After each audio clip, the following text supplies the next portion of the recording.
Beautiful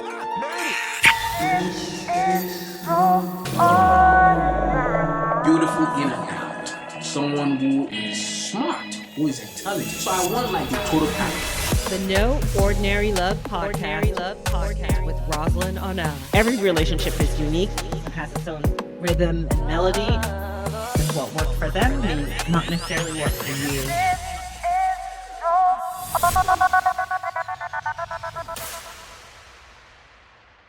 Another week here, No Ordinary Love Podcast. I always say I'm excited, but I'm really, really excited today. First of all, congratulations are in order.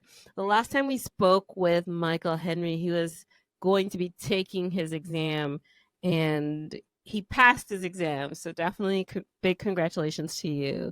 And Thank you. what's your official title now? So now I'm a licensed marriage and family therapist. Yay. So I can hang a jingle if I want to. There you go. I love that. The world needs more of you for sure. Thank So you. I'm here with a lovely couple. I'm really excited about the couples episodes because we get to go deep into the relationship and kind of learn your love story and how your love is expressed in the world, and that nothing, I love love, so nothing makes me happier than talking about this. Nice. So I'm gonna start with, who do I start with? I'm gonna start with you, the lovely lady. If you can share a little bit about who you are, and I especially would love to know who you were before you met Michael. What was your life like? I was young. We got to tell people his name. I'm Carolyn Henry, and now Henry. Been Henry longer than I was in a wee. So that's, I struggled with taking his name too. So, before we met when I was a child, and so was he. I think I had just turned 18 when we met. And so I was not interested in dating anybody. I had broken up with my high school boyfriend the week before we met. Or actually, that's not true. I planned on breaking up with him, but his parents were visiting him for the weekend. So I was like, okay, I can't do it when his parents are there. They don't like me anyway. So that'll just make it worse. And then I met him. So I was not looking for love by any means. And my background is, I'm the oldest daughter of 4. I have an older brother and 2 younger sisters. I'm first generation American. My father's Haitian and my mother's English.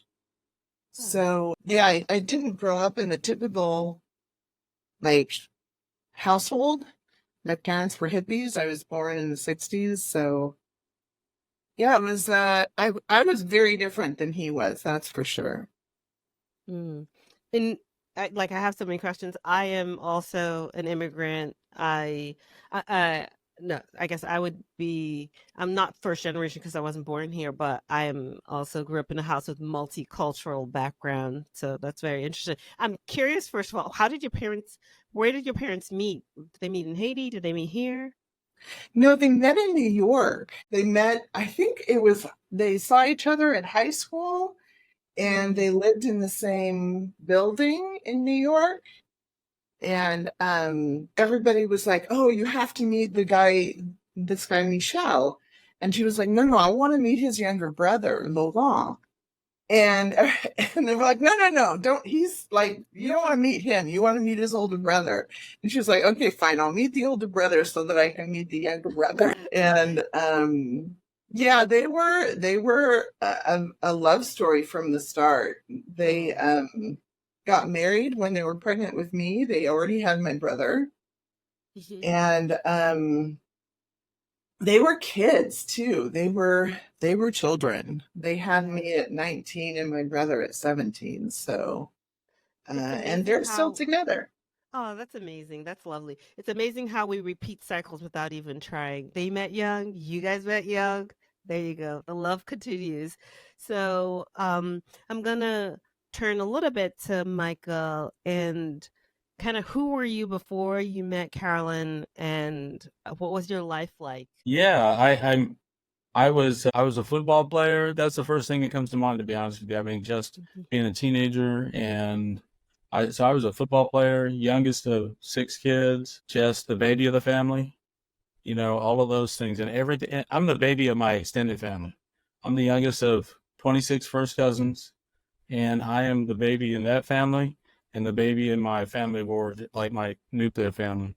And yeah, so I was just kind of, just saw myself as a football player, student athlete, want to be cool guy, but I've never been cool. I come to terms with that.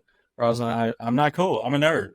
I'm just a nerd. My voice, my demeanor, I'm just a nerd. So I was a nerd then, and I'm still a nerd now. So yeah. Now, you're a jock. You played football, so that counts. I don't know. Well, who says like football players can't be nerds as well? So a little bit of both. Really? I Yes, don't they know. can.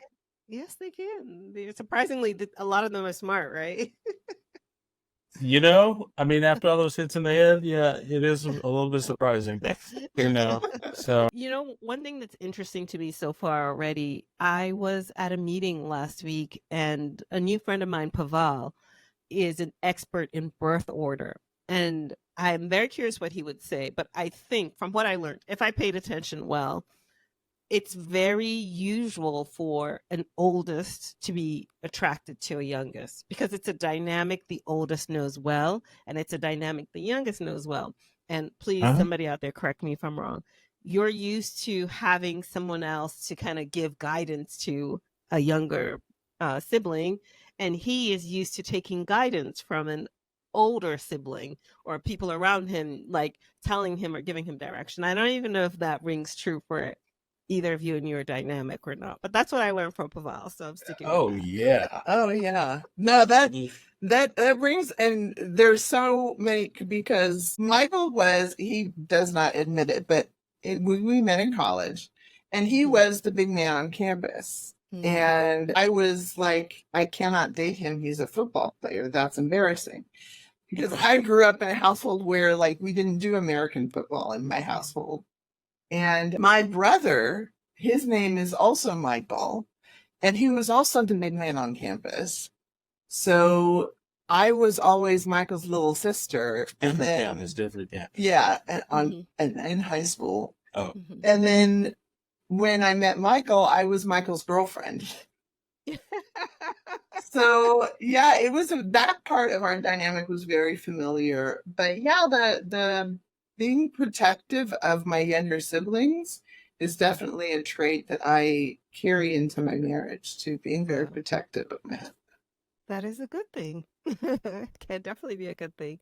Hey, So go ahead. And sorry. No, I was just going to say, I was just going to add to what Carolyn said that, I have learned, and it's just my nature. Like, yeah, I need to check with my wife before blah, blah, blah. Like even the therapy, even becoming a therapist, like, honey, what do you think about this? Just checking with her, yeah, that's just what I do. So that dynamic that your friend or that you just spoke of, wow, I wish I had known that before. So, that explains a lot. The way he mentions it, it's just conditioning. It's just a good thing to know about yourself, that that's a dynamic that you're familiar with. It doesn't dictate anything per se. So it's just a nice to know. So we kind of talked a little bit about who you guys were beforehand. Kind of, what was that meeting like? How did your kind of paths cross? I'll take that one first. Sure. So I We'll see fact check Carolyn him, around. Caroline. We'll fact check him. You can fact check him after. Yes, I will, for sure. So I had seen Carolyn on campus, and honestly, guys are checking out the freshman girls. I mean, at least that's the way, that's just what was happening, right? I mean, just, we were all teenagers and stuff. But, oh my gosh, did you see her? She's on campus, that kind of thing. And then one day I was riding my bike, and I was riding my bike across campus. I think I was coming from the gym, and she was on her way to the gym, and she was walking in the other direction. I was on my bike, and we had that moment that, our eyes locked, and it felt like it lasted forever, And I was like, what? What? Ooh, yeah, I'm getting the look, right? I'm getting the attention that I want. And she kept walking, and I was right at my bike, looking over my shoulder, And yeah, so we didn't meet until, I don't know, maybe 3 or 4 weeks later, Yeah. something like that. So, Yeah, I remember that moment because I turned around to look at him, not thinking that he was going to look at me, and he caught me looking at him, and I was like, oh, so embarrassed. I was like, oh no. I'm like swerving on my bike and stuff. So Yeah. when you meet the one, you kind of like your breath stops. It's a moment when you meet him, so it makes sense. So why did it take 3 weeks then to actually meet each other after that moment? Probably just circumstance, like just, I think that was a chance, it was just like a chance encounter, right? Intersecting literally on the path there, on campus. And then I think we just at least from my perspective, I was just kind of looking out to see where she was or a party that she might be at. And it just didn't happen until maybe 2 or 3 weeks later. So I was like, oh, there she is. Be cool, be cool, be cool. I know Did for your me, opinion of him change? Go ahead. For me, it was, I wanted to meet him, but I had no game and I was scared. So, Oh. and I was also seeing somebody else and that I hadn't broken up with yet. And in fact, I was so shy. The first time I really got a good look at him, he was standing in the doorway of a party. And I was just like, oh no, I have to meet this man. And so my methodology was, okay, I can't just say hello. So I had my friend push me so I would bump into him and then he'd have to talk to me. That was smart. I like that one. I see what you were doing. Like, did I mention we were children? I had no clue. I was like, oh, excuse me. Excuse me, like it was my fault. Did you say, was it a conversation or you were just trying to get away in that moment?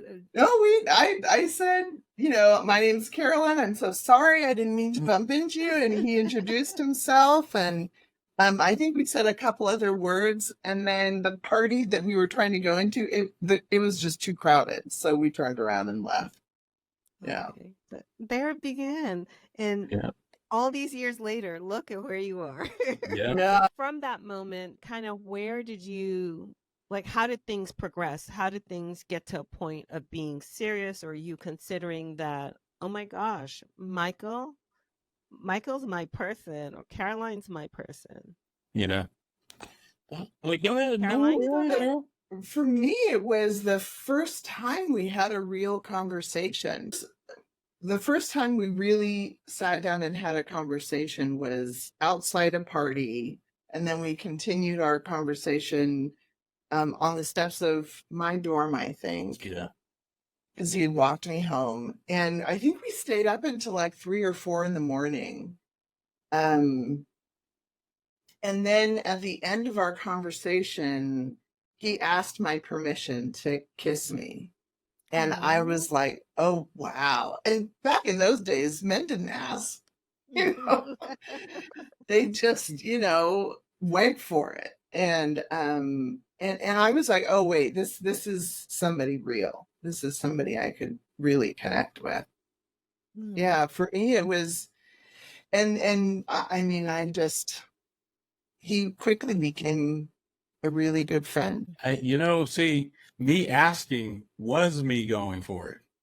Like, no, seriously. I mean, I'm not, I remember learning in high school, like, basically, ask permission. Like, you don't want to do something that a girl, unless you have permission, you do not do that, right? So, I just learned that from my family, learned that that was the culture in my school, I think, that we may have talked about, like, religious studies or something like that. So that was me going for it. It was like, okay, let's keep talking. Let me keep this conversation going. Okay, I think I can ask now. Maybe not. And then I just asked, and there we go. And then I rode my bike on the bike path to my apartment, which was off campus at 3:00 in the morning. So what sort of, you kind of alluded to some of them, Carolyn.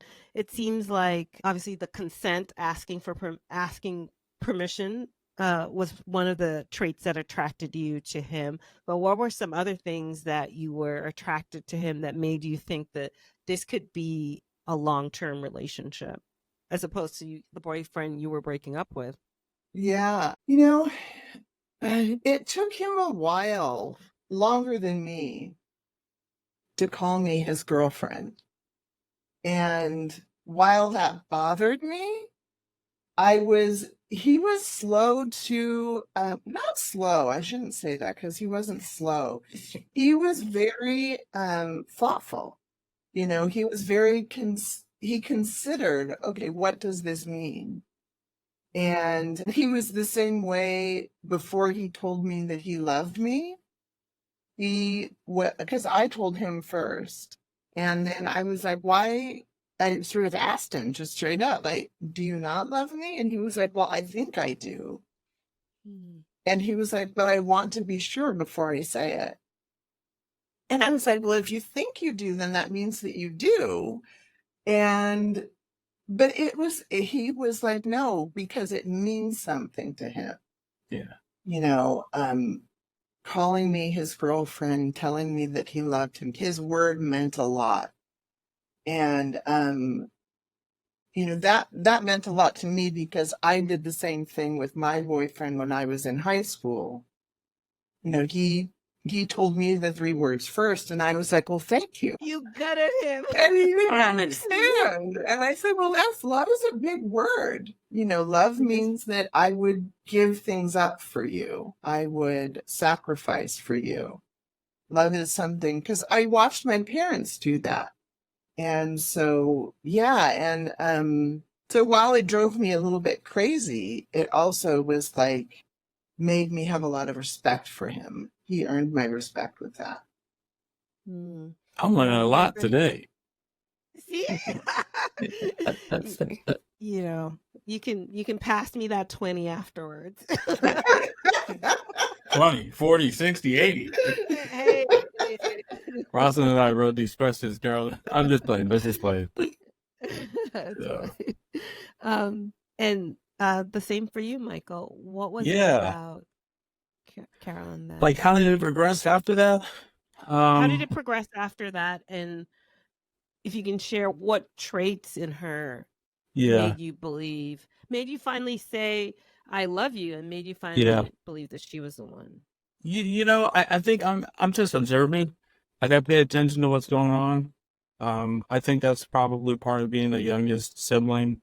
And I think I just observed how she behaved, and I think just her honesty and then her sincerity as a person, and she carried herself. And now that I think about it, I'm not sure I had this exact thought back in the day, but I think I saw the same person that I was talking to, like out and about, walking on campus or interacting with her friends or, that kind of thing. And when we were together, so there was, I think, consistency, right? There was like this reliability, like, okay. And what I call that now, I'm going to fast forward, is like, I think I've mentioned this to you before, but, I think Carolyn seriously passed the friend test, right?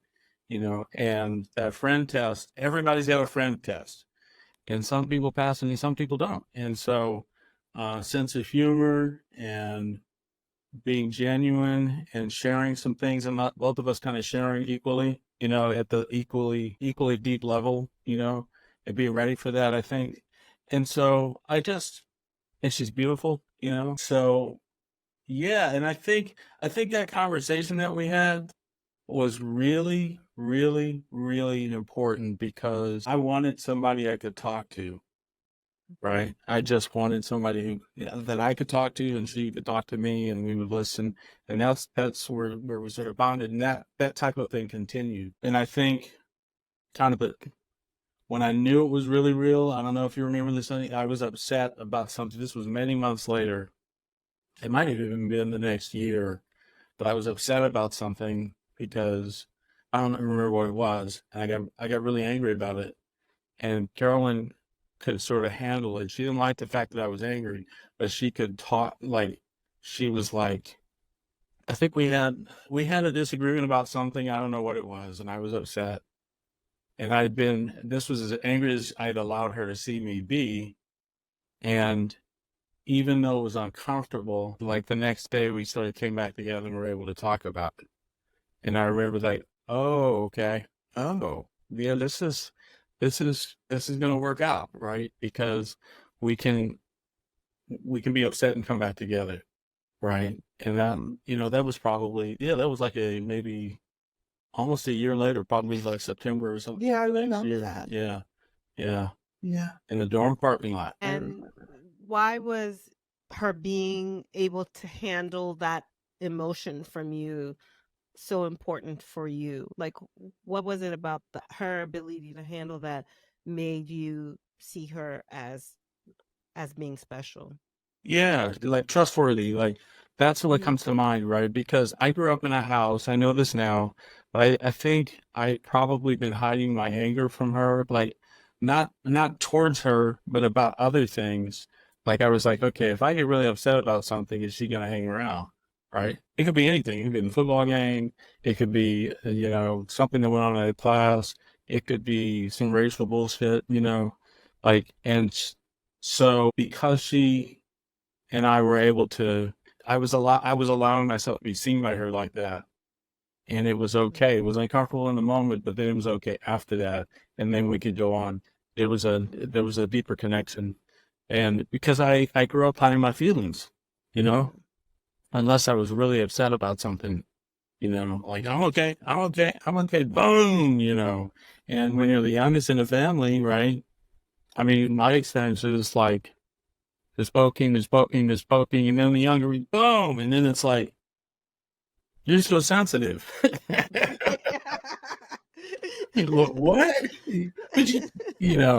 And so for Carolyn to be able to see the real me when I wasn't at my best was really important to me. She was able to accept you even when you were not in a place that maybe you were most proud of. And Right. it's amazing Right. how that trait is so important for a relationship to last long term, because you're going to see each other at your worst moments and at your best moments as well. And Yeah. are you able to kind of accept all of this person? Yes. Yeah. I think Yeah. it becomes really, really critical. So maybe give us a bit more about the highlights of what takes you from this realization towards getting married. And I'm really curious about, what did you aspire for your relationship to look like, as far as you're deciding to be together for the rest of your lives? What are some of your aspirations or your goals for your relationship? I'm gonna let you go first. Well, when we first met, I didn't see myself as being a mother. I didn't see myself as getting married. I thought I was going to be just on my own, and I was good with that. So when we started dating, like my whole perspective shifted, and I wanted all of those things. We were together for 6 years before we got married, and there just was no life without Michael. There was no, like, he was the one who made me want to have kids, who made me want to have a family. And so for me, I didn't have these lofty ideals about, we have to have a fancy house, we have to, be a power couple, or I didn't have that really as an aspiration. I just wanted to be like his parents and be like my parents and like him when we were getting ready to retire. My biggest aspiration was that we were friends, that we enjoyed spending time together, that it wasn't one of those where he goes on vacation with his buddies and I go on vacation with my girlfriends and then we're roommates. I wanted it to be a real connection and a real friendship, long term. That's so beautiful. Therapist once called it married and miserable. If you're not friends at the end of the day. And a friend of mine was asking me, like, what's so important to me for a relationship in the future? And I was like, I think the most important thing is I need to be able to play with this person, with my partner. Like, we have to have fun together, Yeah. just as both of us, without, external forms of entertainment all the time. But Yeah. I'm curious as to why did you not want to be a mother? And if you could share a bit more about what was it about Michael that kind of made you change that goal for yourself personally? Well, and I was really young at the time, but my vision of being a mother meant giving too much of yourself. It meant too much sacrifice. It meant that you couldn't be a whole person all by yourself. You became an extension of the little people. And being a mom meant that you were a second class citizen. That was what I thought. Because you had to, there was weird, I had very heteronormative gender roles. My parents were very traditional. Unintentionally, they were very traditional. And I thought that's what it meant to be a mom, was just constant sacrifice of yourself. And I wasn't sure I could do that. And I had very narrow view of what that meant, what being a mom meant. And with Michael, like, he never treated me like a second class citizen. His goals were never more important than mine. We were partners from the very beginning. Whatever he wanted for himself, I was part of that deal. I remember he had to make a choice about, he had an opportunity to play football in another country. And I said, no, I won't go with you. I won't stop you from going if that's what you want, but I won't go with you. And he was like, well, I'm not going to go without you. And I was like, oh, okay. All right, so this is for real. This man's gonna like be right there. And he has so much love. I knew he would be the kind of father that would never be apart from his kids. Like, that was just, so it took the fear out of it. It took the fear away. That's beautiful. He gave you a sense of security and safety. Oh, absolutely. I to be a always feel mother. secure and safe with him. I always have. And how would you describe motherhood now that you are a mom? Oh my gosh. The hardest and most wonderful thing I've ever done. I love being a mom. It is definitely the hardest relationship I've ever had. Yeah. And we have 2 boys and 2 men. And yeah, I'm proud of them. Very, very proud of them. I'm very privileged to be their parent. Yeah. Amazing.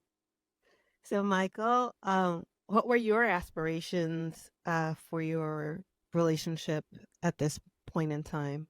Yeah. That's an excellent question. And I was thinking about it while I was trying to listen to Carolyn, but I had heard from when I was in high school, this is my tongue corny, but when I was in high school and one of our teachers, I can't remember which class it was in, may have been, I went to a Catholic school, so we would have classes where we were talking about relationships and stuff like that, And I remember one of the teachers saying that, when you go to college, there's a good chance you're going to meet your partner, your spouse there, right? In college, right? Because that's what happens when most people go to college. I remember going kind of thinking, okay, then I'm gonna meet this person in college, right? Like sort of expecting that, right? Because I was told that. And so I think when we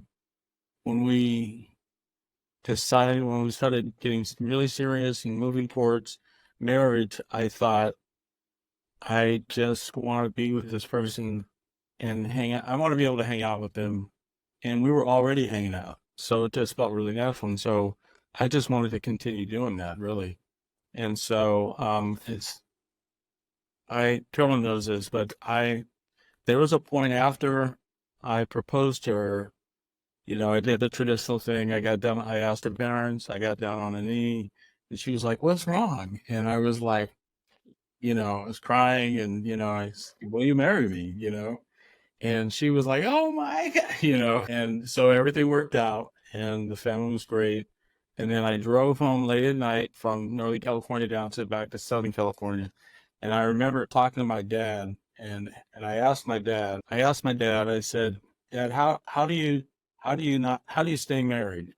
Not just get married, but stay married, because a couple of my friends from college had already married and divorced, right? They had these short marriages. And so I was like, I was like, Dad, how do you stay married? And knowing that my dad both of my parents were married to someone else before they met and married each other. And so, and I knew my dad was going to give it to me straight. And this was like one of the most important conversations I've ever had.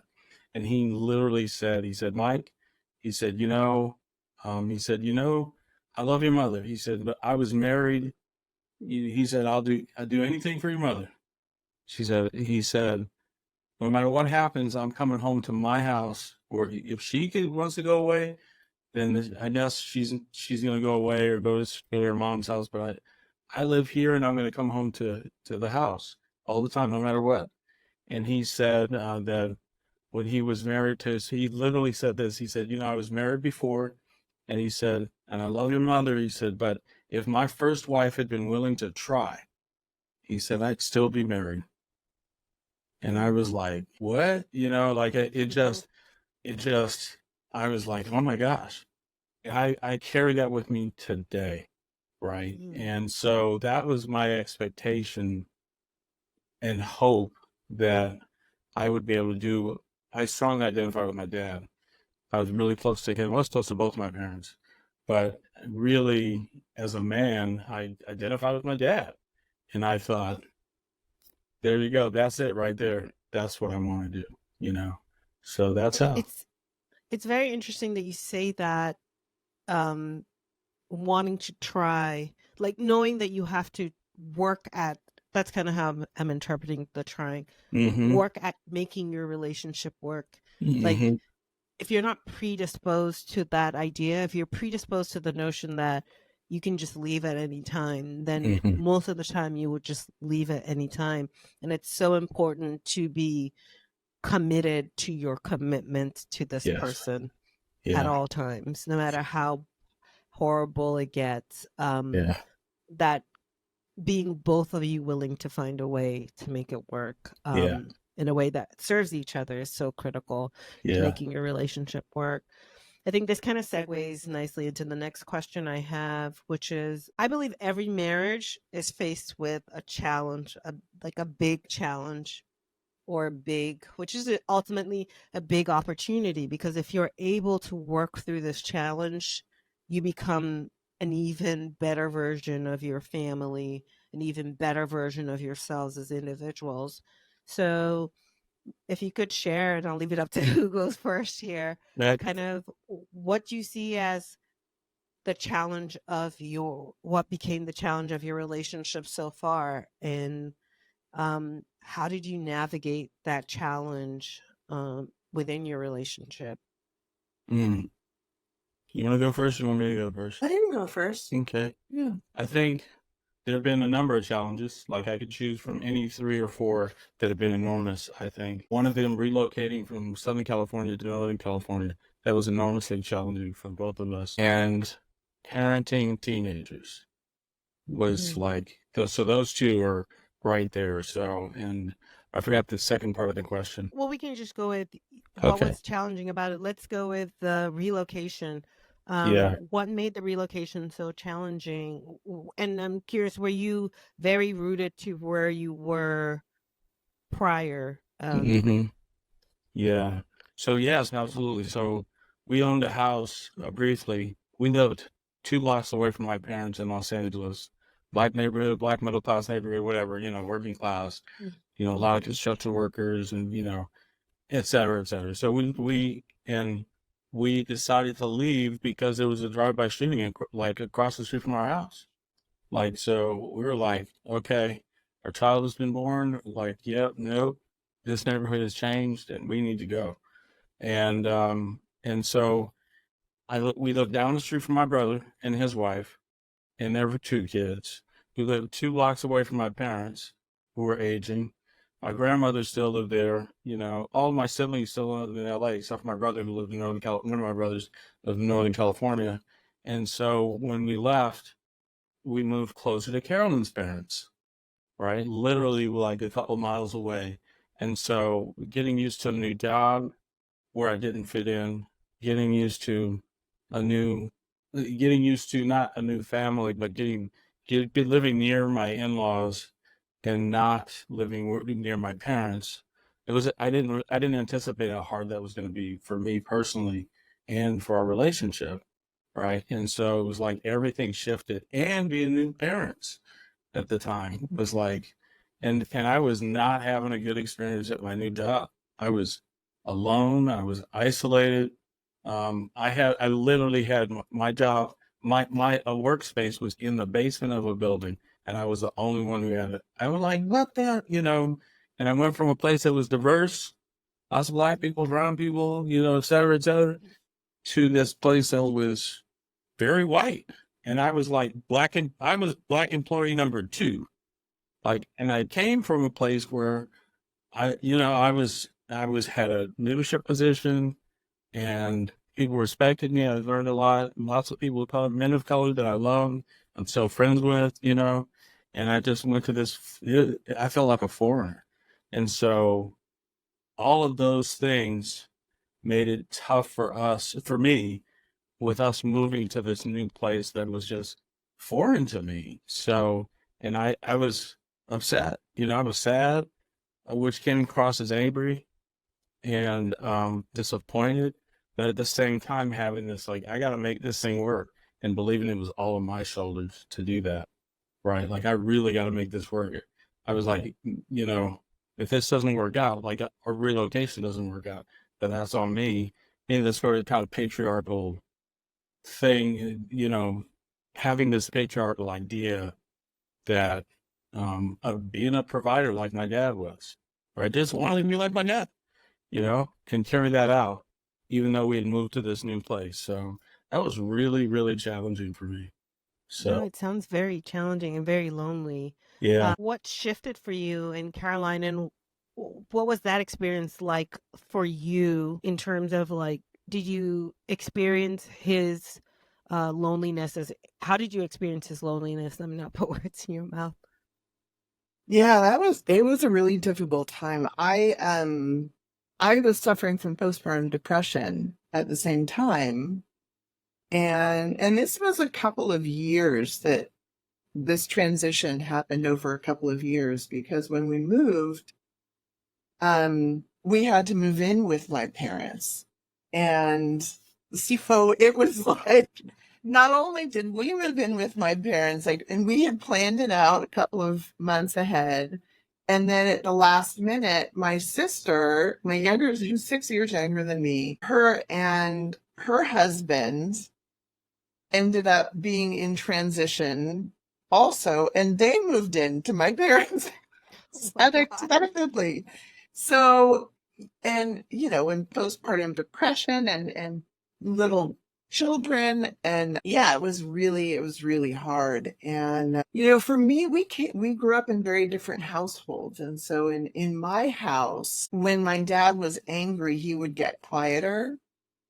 And so if my dad was doing this really quiet, firm, scary voice, like, everybody was like, okay, turn the music off, everybody go to their rooms, it's scatter time, And Michael didn't grow up in a house like that. He grew up in a house where it was okay to express anger. I remember as a child, like, if I slammed the door, then my dad would say, okay, open and close it gently 5 times. And in my anger, I had to sit there and do the door. Because it is my nose disrespectful. It was me shouting at him without shouting at him, was slamming the door. And that rule was true for all of us kids. But that's just sort of, it was all about control your emotions, And so my experience of Michael while trying to navigate my own depression was that I didn't know what to do. It was like I felt like I had to walk on eggshells all the time. And my way of dealing with emotions was to throw up a wall and shut down.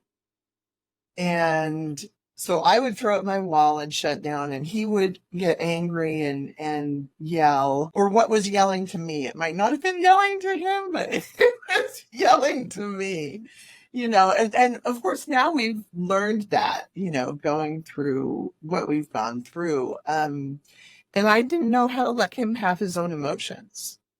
I wanted to manage how he felt about things so I could be comfortable. And I was like a sponge, so whatever he was feeling, I would just soak it all up.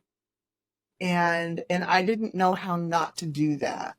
And so, yeah, it was really tough. And I remember there was a point when I was like, I don't want to do this anymore. And I said to him, I don't think I want to do this anymore. And the first thing that came out of his mouth was, you are not taking my child from me. And you remembered everything. I don't even remember that, but they have to preach. And in that moment, I realized, oh no, he's gonna fight me. Like this is not, I can't just walk out the door. And he's in it. Like this is not, he's in it. And so we went to counseling. That might have been my idea. I don't know. I think It might have been my idea. I don't know. it might have been. I don't remember that part, but Can I kind of check something out with Carolyn? Yeah. Did I yell at you, or was I just yelling at it didn't matter if or it was stern and mad about the Raiders or something like, God damn it! But no. Sorry. About the okay, sport. or whatever. You know what I mean? Like I'm frustrated with this job, or whatever. Yeah, it was just the expression of anger. It didn't have to be directed at me. Sometimes he would be talking about work and how frustrated he was. I remember one time he was really upset, and he was a football coach and something was going on, and he had to let it out, which now I understand. But at the time, it was scary because he was taking his football shirts and he was ripping his football t-shirts. And he was ripping them. And man, that never happened in my household. Like, if my parents were having an argument, they did it behind closed doors, and he was just, and that was scary to me. Never once was I afraid of him physically. Never, ever, ever. But just watching that anger and that frustration, and he had a right to be, absolutely, he had a right to be angry and frustrated. Yeah. But it was just, I would soak it up. And because I didn't know how to deal with it. I didn't know how to let him have his feelings. I definitely hear you, because I am similar in terms of raised voices are very hyper triggering to me. So I could definitely relate in that way. But I think you were going to say something. You were going to give your perspective, Michael. Yeah, on this? So just about the angry thing, not to defend myself or anything, but I don't know if how this is gonna sound, but it was like I was pretending on my job. I was pretending, hey, how you doing? Good, or whatever. Like I was pretending the whole time, and I just couldn't take it anymore, And like I said, it was like I was a foreigner. I felt like a foreigner on this new job and in this new place, Northern California, living in places that I never lived before. And I was alone. I was just alone, man. I literally had nobody to talk to. I had one friend who would occasionally come down to the basement and see me and see how I was doing. And we're still friends today because of that. And so, but I just didn't, it was like I had to soldier on because this was the only job we had. I mean, this was the only job we had. Yeah, I wasn't working at the time. And I was like, I got to make this work. I'm going to make this work no matter what. Right? I'm a bad mother. This has got to work out. And I was like, this had to, and that was me trying to protect my family, we had very little money and stuff. Anyway, so it's just a weird, crazy dynamic. And so it culminated it was like the final straw, which would happen in the family that I came from. Sooner or later, there'd be a final straw. And there was I've come to understand that in my family of origin, there was kind of a hierarchy of anger. The adults, the big people could express their emotions towards the little people, and the little people could express their emotions towards the other little people. And I like to say that this, a family like mine, shit rolls downhill. And if you're the last one in the family, I didn't bully anybody in my family, The shit came down to me, and I'm just this sweet little angel person. And like, so, but I took that role into my adult life, and I would just like lock it up and just soldier on until privately I get really upset, you know? So I'm glad I don't have to do that anymore. Yeah, that's been it's been many years. She curses more than I do today.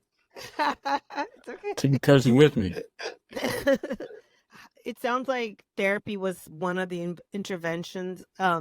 Is that what shifted things, or what did shift things for you guys from this situation with your relocation, your job not being what it was, and you really feeling that you needed to provide alone? Yeah, what shifted? I think the therapy helped.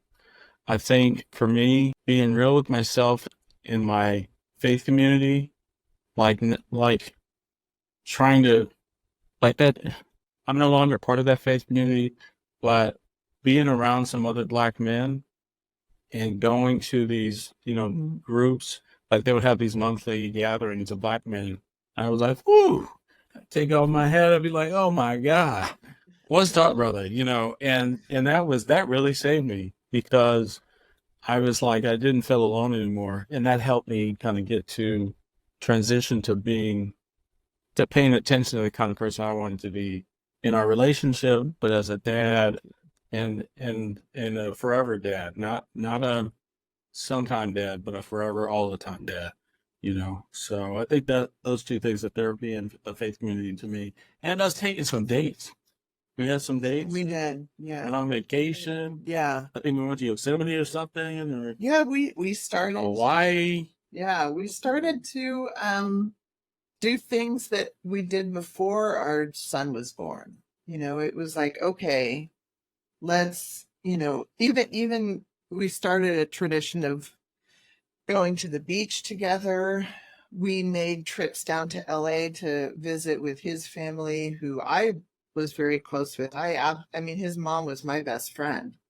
I absolutely adored her, and his dad. So yeah, I think it was finding, we have always just played with each other, and usually I'm the instigator. And so we started to find that. And I think part of it too was that over time, our younger selves were very different, and we had to grow up and become adults together. And that's what we had to do through that process, is I had to learn how to accept his feelings and let him have them. He had to learn to take life a little less seriously, and to understand that when I say I'm kidding, I'm really kidding. I'm really playing with you. And now he's really good at it. And sometimes I think maybe he doesn't take me seriously enough. He went the other way. Yeah. You both mentioned your sons, and you mentioned that another kind of big challenge for both of you was parenting your teenagers. Can you share a little bit about that challenge and how you worked your way through that? Yeah. Yeah, I think for me, it was again learning how to, because, you learn one lesson with your spouse, like how to let him have his feelings. Well, I had to learn how to do that with my kids too. I had to learn how to find joy even when they were struggling. And of course, that didn't mean I didn't help them through their struggles. The lessons I learned with Michael, I had to learn with my kids. And I had to learn how to let them have their own feelings and find my own joy outside of being a parent, which was really hard for me, because once I became a parent, that was sort of how I defined myself. So I had to sort of find myself again. So I think the big thing that helped me get through the struggles of raising a teenager is that I found I had to search for my sense of self, and I had to do some self-reflection. I had to find for me, the Christian faith, I tried to make that work, and it didn't work for me. My dad was an atheist and my mother was a Buddhist. So I grew up not trusting the Christian faith. Although I saw Michael's faith and I admired it and I wanted to have that. So I had to find a faith of my own. I had to find a spiritual path that worked for me. And yeah, and it was that thing of, we're hard workers. And so, but you can't always just apply hard work to a relationship and it works out. Sometimes you have to admit when you're wrong, to admit you don't know how to do things. And I had to do that with my kids. Sometimes I had to say, hey, I don't really know how to do this. I'm doing the best I can. And honestly, I think working on myself, my faith, and again, counseling. We saw other people who could help us reason it out. Yeah. And we encouraged our kids to participate in counseling as well, because you can't make it all the way on yourself, but on your own sometimes with your own knowledge.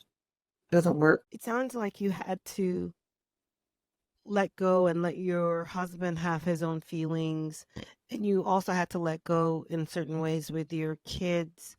I'm just curious, did one inspire the other?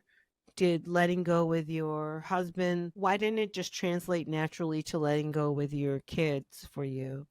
Why do those two things sound like you're expressing two separate things?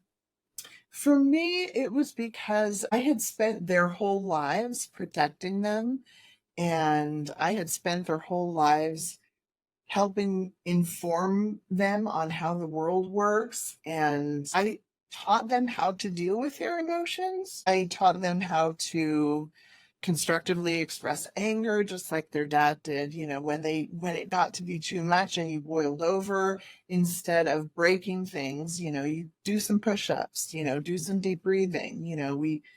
So I had taught them how to manage their emotions. And so that it's different. Letting go of their emotions was different, letting them have them.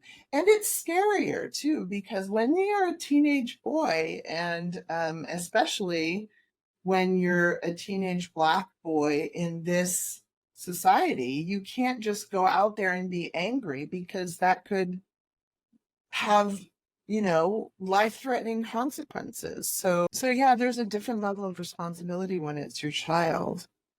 And so yeah, it was I had to manage my fear in letting them have their own emotions. And Michael, what was the experience with your teenagers? What was so challenging about it from your perspective, and how did you navigate this experience? Yeah. I have a very strong protective instinct, right? And again, I get that from my mom and my dad, right? They were just in their own ways. My mom would curse somebody out, right? You'd be like, what? Like some security guard when I was like 7 or something like that was like, had me empty my pockets to like, if he thought he was like, did you shoplift? Basically, if you open your pockets up. And I went to, a few aisles over and told my mom cursed that dude out and stormed out of the store. And that was not the only time she did things like that. So she was all about protecting her kids no matter what. And so my dad was like that too, not in the cursing part, or physically, he would protect us, right? And so when it came to being a dad, I wanted to be like my dad. But the problem with that was that my kids were not like me. Like if they were exactly like me and I was exactly like my dad, then so that may have had a chance to work out. But I had to accept that they were their own people, and I had to realize that all my trying was not going to change them to be safe or be the kind of people I wanted them to be. And the best thing that I could do was take care of myself, get some friends who were some other people who were not my kids or my wife, and talk things out with them, especially some dads. And so that's what helped me navigate that too. I really had to, I kind of have I have many sayings, but I really believe, I've come to believe that it takes a long time for a parent to grow up. It takes a long time for a parent to grow up. And I'm living proof of that. I'm still growing up. And it's because all I have are the experiences that I have in the past, right? From my growing up, I was like, oh shit, that's not gonna work, right? That happened to me. Dad did this, mom did this. Wait, that's not working. So I need to grow up and figure out how I do this, right? How I get to be the parent and show up the way I want to show up. And I haven't done it properly all the time, but I somehow became teachable, right? Like I somehow started to reflect on what I was doing as a parent and whether it worked or not, or whether and how I felt about it, and talking to Carolyn and I learned how to praise my wife and my kids, right? She said, oh, honey, like, wow, that was really great that you did X, Y, and Z, right? Thank you so much, right? I had to learn how to not take myself so seriously.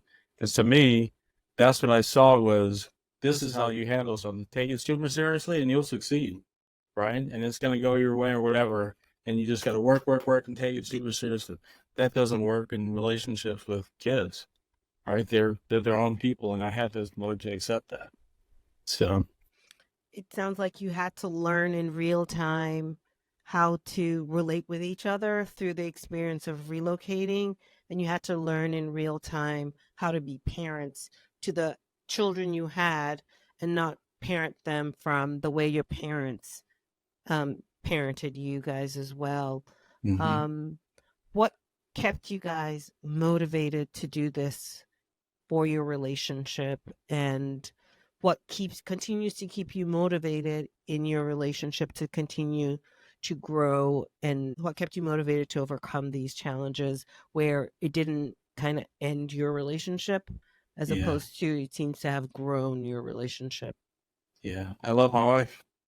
I mean, that's the bottom line. And, it goes back to what my dad said, fortunate. I recognize that I'm very fortunate that I have a partner who is willing to work at this relationship as much as I am.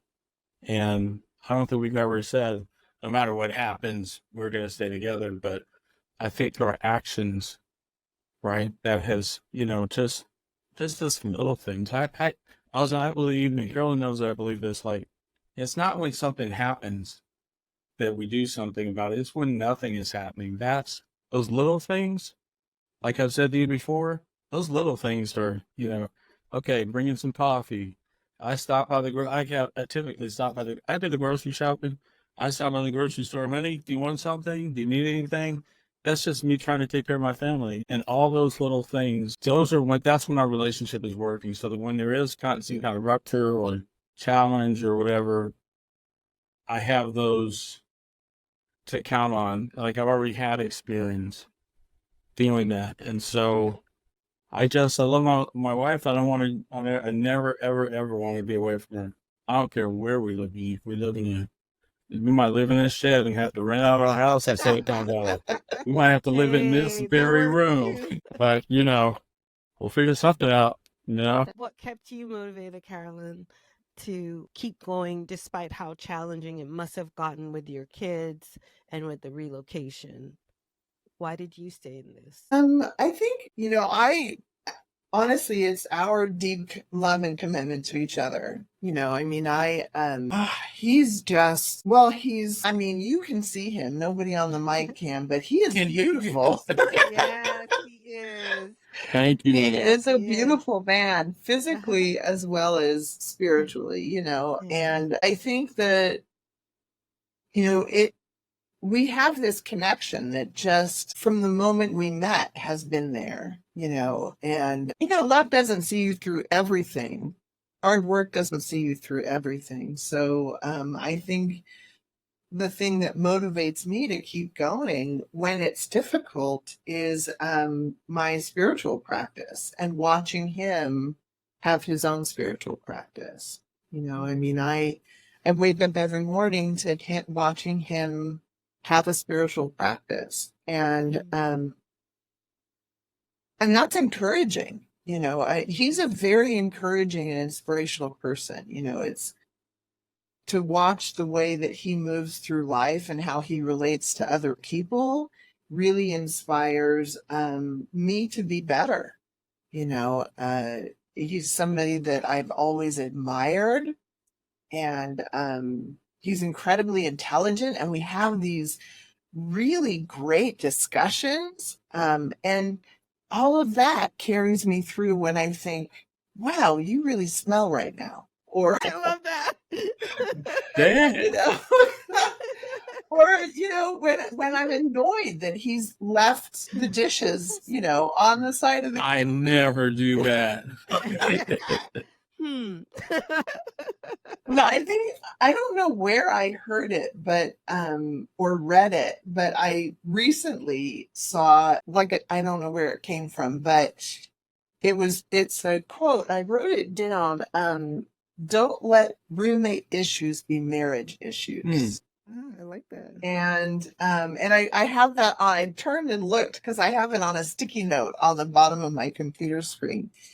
And right now, roommate issues have not been marriage issues for us for a while, but they can become issues if I'm not paying attention, and if he's not sort of banking this everyday goodwill of being a supporting and loving partner. So I'm going to end with this question before we move to the rapid fire segment of our conversation. What does the world get to experience from your perspective because the Henrys are in relationship with each other? Wow.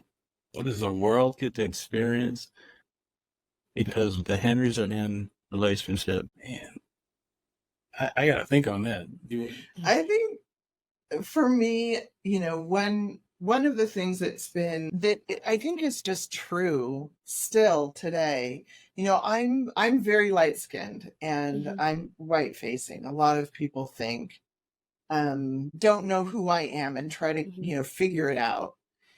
And so, I think what people see is a mixed race couple, and they get to see us relate to each other and love each other, regardless of what they think, regardless of their idea of who we are. And I think that's still powerful. I think that's still powerful. It's not the truth because I identify as a woman of color. And so that's how I move through the world. But I think also the world gets to see what lasting commitment can look like, because it's not, if we had met in our 40s, maybe we would not have stayed together, but we became adults and grown-ups together. And it's what love and work looks like.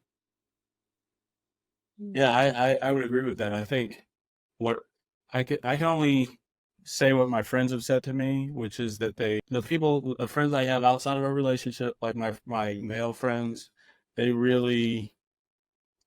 know the work that we put in together, because they've been with me. The ones who are still alive have been with me through thick and thin. They're the people I've talked to and said, man, you wouldn't believe, blah, blah, blah, blah, And so I think, and what they've reflected back to me is, you're really lucky, you're really fortunate because not everybody has a relationship like that. And B, because you guys talk to one another and relate to each other, this is what they told me, is that's what's making this whole thing work. A lot, obviously, but really trying to relate to each other and be good listeners. And I think the world, I imagine my friends get to see us do that because they know when something's up, like friends do, right? Because they've all passed the friend test. They know when, for both of us, they know what's up, like, okay, I noticed that you're a little, upset about something, and they'll call us out and we'll talk about it. So, I guess they experience us just being some people who are in a relationship, a real relationship. Yeah. Really committed to that no ordinary love that you have. So thank you for this. Now Thank we're you. going to go into the rapid fire. I'm going to try not to mess it up. The last couple of times we did this, I messed it up. So I messed it up by asking a follow-up question, and I'm not going to do that. So All right, now speak up now so we can respond, though. Okay, yes, I'm going to speak up. I hope, hopefully that's better. I'm going to ask 3 questions to each of you, and then one each. I'll go back and forth, and then just move on from there. So I'm going to start with you, Michael. If your relationship were a movie, which movie would it be? Which movie? Ooh, hold on. I need a second. I want to think of something funny, but I can't do that. You want to pass? I want to say The Terminator because we don't give up. Okay. I'm going to be good enough to ask a follow-up. Caroline, what's the funniest memory you have together? Oh, the funniest memory. I think it has to be when we were at the kitchen table having dinner, and our son, who was supposed to be potty training, had a failed moment and hid under the kitchen table while everybody was eating dinner. And we said, "What are you doing down there?" And he said, "I go boo-boo by myself." And my father said, "You're just going to let him do that?" And I was like, "I guess so. He does it by himself." But gosh, Funny. Michael, what's one hobby or activity you love doing together? going out to dinner and a movie, going out to a new restaurant in LA or get a beer, and then going out to the movies. On the food theme, what's your partner's favorite comfort? Carolyn or me?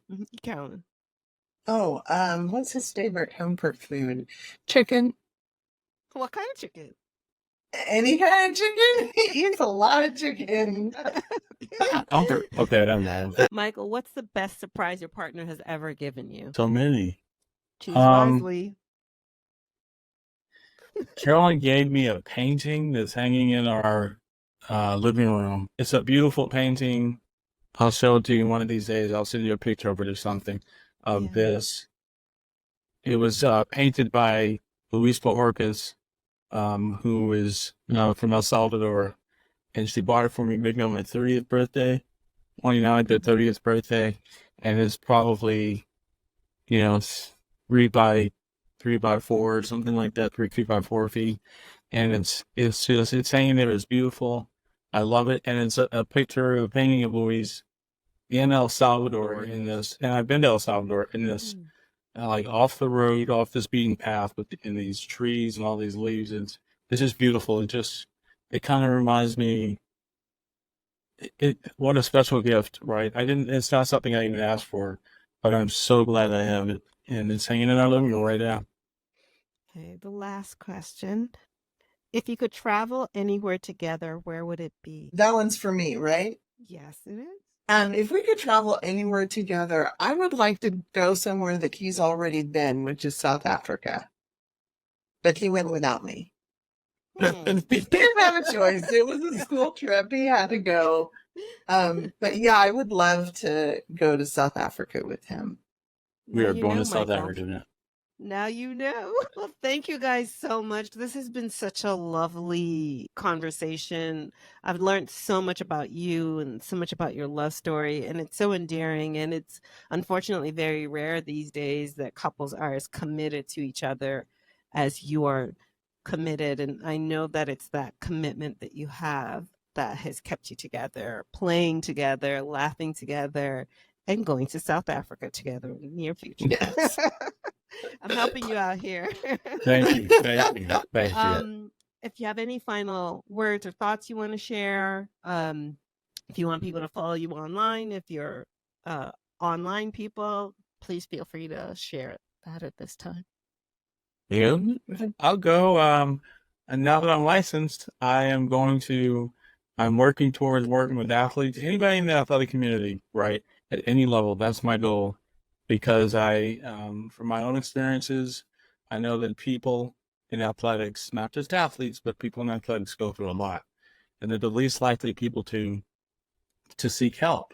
And I think there's some good work for me to do. I got to pray on it, but I already have. And I think that's, I like to say that's me and God collaborating, right? I really hope that's what's going to happen next for me. So when I start putting myself out there, helping Michael B. Henry, I hope the world will know that, and I can help some people, and they can help me understand life. Yeah, I know you will. I know you absolutely will. Any last words from you, Carolyn? No, just that I got lucky. I got really lucky. You absolutely did. Thank you so much. Thank you, Rosalind. Thank you. Amen. Thanks for tuning in to the No Ordinary Love podcast. I'm your host, Roslyn Ona, reminding you that extraordinary love is out there. Don't forget to subscribe and leave a 5-star review. Until next time, embrace your own unique love story.